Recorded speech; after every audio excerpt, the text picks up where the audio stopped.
नमस्कार मैत्रिणींनो, तुम्हा सगळ्यांना वटसावित्री पौर्णिमेच्या खूप खूप शुभेच्छा.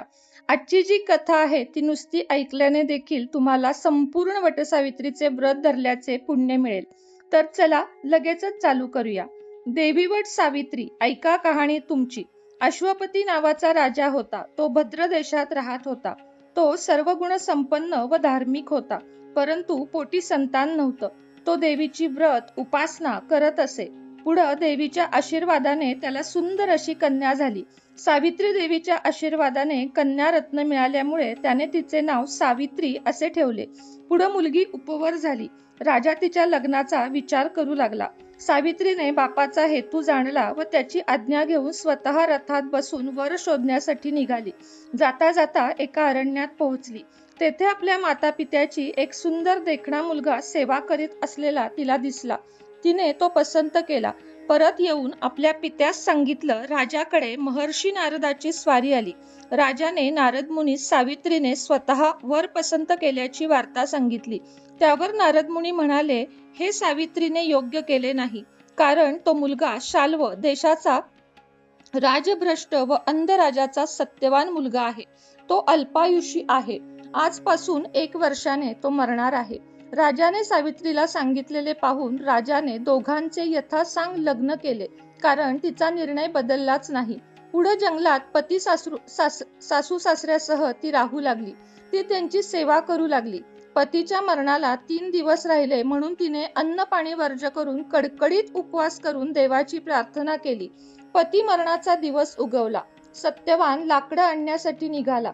तेव्हा सासू सासऱ्यांची आज्ञा व आशीर्वाद घेऊन सावित्री ही पती बरोबर गेली. लाकडासाठी तो एका मोठ्या वडाच्या झाडावर चढू लागला. तोच त्याला मूर्छा आली. तो भूमीवर पडला. सावित्रीने त्याच्या डोक्याखाली आपली मांडी दिली. तिने पती निधनाची वेळ ओळखली. तेवढ्यात तिला समोर उभा एक भव्य पुरुष दिसला. तो म्हणाला, मी स्वतः यमराज तुझ्या पतीचा प्राण घेऊन जाण्यासाठी आलो आहे.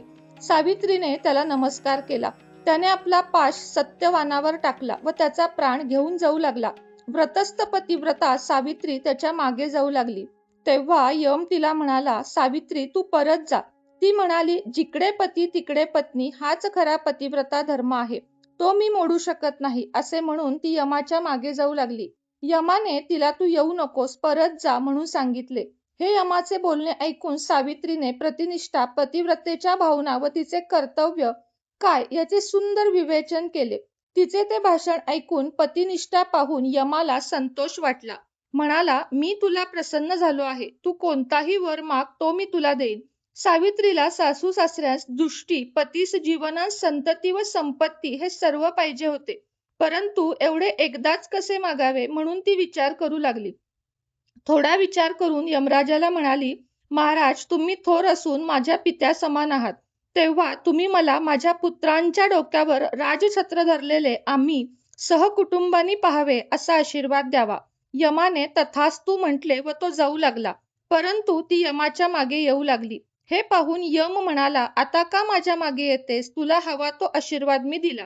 त्यावर सावित्री म्हणाली, महाराज माझा पती जिवंत होऊन त्याला दीर्घायुष्य मिळालं नाही तर पुत्र होतील कसे? यम थक्क झाला व म्हणाला, मुली तू जिंकलीस, मी हरलो. तुझ्या पतिव्रताच्या पुण्यप्राप्तीमुळे तुझ्या पतीचे प्राण सोडून देतो. जा आणि सुखानं राहा. सावित्रीने यमराजाला नमस्कार केला. यम निघून गेला. इकडे सत्यवान जिवंत झाला हे पाहून सावित्रीला आनंद झाला. दोघेही आनंदाने घरी आली. पाहतात तर काय, सासू सासऱ्यांना दृष्टी आली. पुढे सत्यवानाला राज्य देखील मिळालं. दीर्घायुषी होऊन पुत्रप्राप्ती झाली. आनंदाने राज्य करू लागले. तेव्हापासून वटसावित्री व्रत सुरू झाले. हे व्रत जन्मभर सौभाग्यवती स्त्रियांनी करावं. 3 दिवसाचं हे व्रत आहे. प्रतिवर्षी ज्येष्ठ मासी त्रयोदशीला सकाळपासून पौर्णिमेच्या दिवशी व्रतस्थ राहावे. ते नाही करता आले तर पौर्णिमेच्या दिवशी व्रत पाळावं. वडाच्या झाडाची पूजा करावी. सौभाग्यवान द्यावे. फलाहार करून सत्यवान सावित्री व यमराजाची पूजा करावी. पतिपुत्रांना आयुष्य वैभव मागावे. हे व्रत केल्याने आपली इच्छित कार्य पूर्ण होतं. ही 60 उत्तराची कहाणी 5 उत्तरी सुफळ संपूर्ण.